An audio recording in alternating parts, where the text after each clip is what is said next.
People of God, good afternoon, and welcome to the Pastor's Study. It's June the 7th, and here we are again. We are traveling down the pastoral letters in the New Testament, and right now we're working on 1 Timothy. We're on chapter 3. If you are new to our study, you can find many of the studies online on this YouTube channel, and I hope that you will peruse them and enjoy them. Now let's start with a word of prayer. Holy and gracious God, we give you thanks that we get to gather today around your word, and we ask, Lord, for your holy presence among us. Help us to discern through these words your guidance and your wisdom for our lives, for our communities, for our churches. Through Christ our Lord. Amen. So we are on the third chapter of 2 Timothy, and this chapter deals very much with how churches ought to run and who ought to be in charge. Now, I know that there are many different traditions that involve different offices within the church. There are deacons, there are pastors or priests, there are bishops, there are cardinals, there are so many different offices, and we might wonder, on what foundation was all of this built? And so 2 Timothy gives us a little bit of a rubric that helps us to see it. Now, as I said last week, it's real important that we read this first in the context of the time in which it was written. When 2 Timothy was written, there were no denominations. So denominational distinctions between offices, that's not an issue here. There were no large ecclesial bodies. So this letter is in specific dealing with congregational life, the life of a community of faith gathered around the gospel of Jesus Christ. And so let's see what the writer has to say, and we'll kind of parse it out. So, beginning with the first verse of chapter 3, it says, "The saying is sure, whoever aspires to the office of bishop desires a noble task. Now a bishop must be above reproach, married only once, temperate, sensible, respectable, hospitable, and an apt teacher, not a drunkard, not violent, but gentle, not quarrelsome, and not a lover of money. He must manage his own household well, keeping his children submissive and respectful in every way. For if someone does not know how to manage his own household, how can he take care of God's church? He must not be a recent convert, or he may be puffed up with conceit and fall into the condemnation of the devil. Moreover, he must be well thought of by outsiders, so that he may not fall into disgrace and be snared by the devil.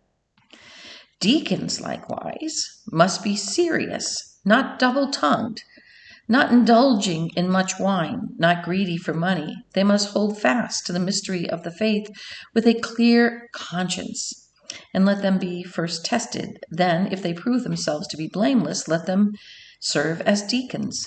Women likewise must be serious, not slanderers, but temperate, faithful in all things. Let deacons be married only once, and let them manage their children and their households well. For those who serve well as deacons gain a good standing for themselves and great boldness in the faith that is in Jesus Christ. I hope to come to you soon," he says, "but I am writing these instructions to you so that if I am delayed, you may know how one ought to behave in the household of God, which is the church of the living God, the pillar and bulwark of the truth. Without any doubt, the mystery of our religion is great. He was revealed in flesh, vindicated in spirit, seen by angels, proclaimed among the Gentiles, believed in throughout the world, taken up in glory." So that is the whole of chapter 3. Now you'll notice that there's a reference to bishops and deacons. The Greek words that are translated talk about the elders of the church. They're the managers or overseers of the life of the church. The distinction is that the overseeing elder that is referenced here as bishop has to have a maturity and experience level that stands unreproachable. You might consider at that time those people were the would be like the pastor of a church, and they were charged with basic administration, but mostly they were the teachers, they were the preachers, they were to be out sharing the gospel, building the church, and they had to have a reputation that could stand up against the most scrupulous investigation. Why was this so important? Well, for one, when people who are church leaders behave badly, then the world looks in and says, liar, liar, pants on fire. They are no longer credible. They are no longer credible. And in our own time, there's plenty of news media stories about pastors of very large organizations or churches that have fallen from grace profoundly and their communities dramatically impacted. And the world looks in and says, see, it's all a fraud, a money-making scheme. So those conditions that the overseeing elder, that they call bishop, must be one who is not driven by a desire for power or money, but a deep desire to serve the Lord and to be a nurturer, a teacher, to share the gospel. He's not in it for his own good or for his own sake.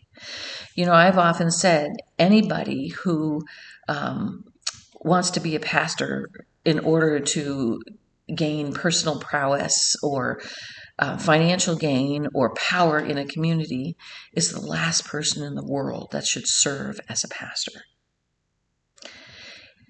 To serve as a pastor means literally to serve, to be in concern for the well-being of others, more so than yourself.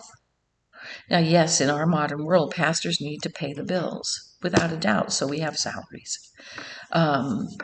But we shouldn't be concerned with great wealth and money for money's sake. Money is a tool of God. And everything we have belongs to God anyway. But money is a tool that God uses, and we use on God's behalf to share the gospel, to make the world better, not to build grand buildings or sparkly towers. No, it's about building. What we build is the lives of people, their faith. We build healthy communities. The structures that we call churches are multi-tool buildings. They gather for worship and for teaching, but they should also serve the community in which you live. And so the description that the writer of 1 Timothy gives of this overseer is very, very specific, so that the body and ministry of the church is received as the gift it is meant to be, and it is seen as legitimate. It is seen, the gospel is seen as legitimate. Now, the deacon who is a server, those deacons, they manage things like distributing resources to those in need.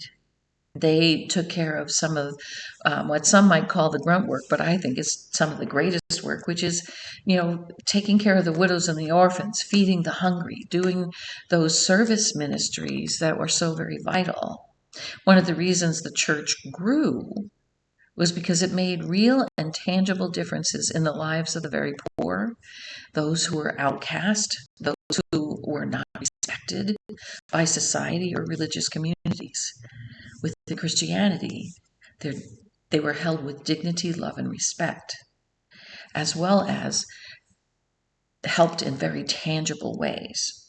Now, the other thing that should stand out for you, it certainly stands out for me, is this notion that a bishop must not be divorced.